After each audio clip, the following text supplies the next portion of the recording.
Wey!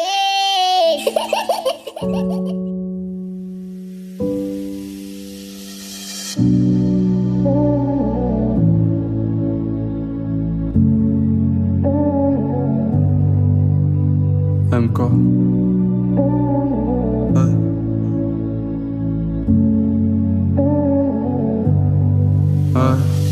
Multi mbola ty hiantsanao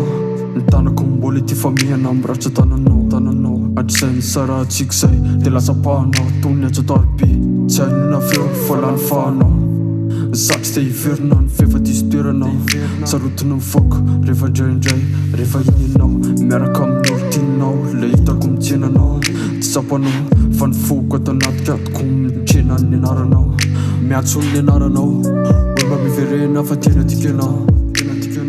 Hoe mba miverena fa tena tika anao Haiko fa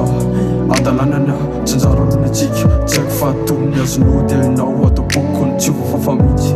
Tsy averiko anao fa faolina hoay le mahitanao mitsika Eny atrandron'olo ka fa tena vitana nadino tsy nafantatra i mitsy Mino nefa fa tena sambarina ny ainanao hoany fa tsy tohany atsika Fa tsy tohany atsika Nanjary nangatsika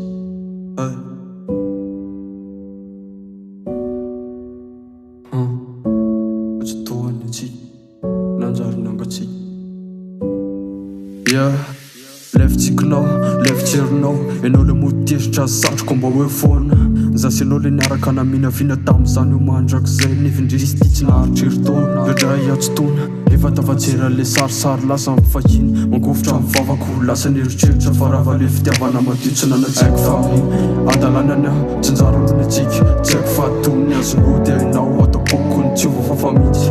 Tsy averiko anao fa faolina hoay le mahitanao mitsika Eny atrandron'olo ka fa tena vitana nadino tsy nafantatra i mitsy Mino nefa fa tena sambarina ny ainanao hoany fa tsy tohany atsika Haiko fa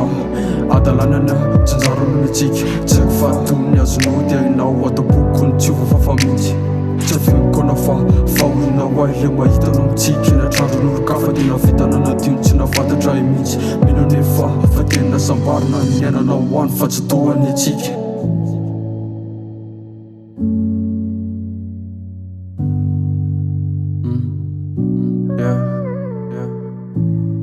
Satroko ty satroko Iena de vita De zahako no fisinao fotsiny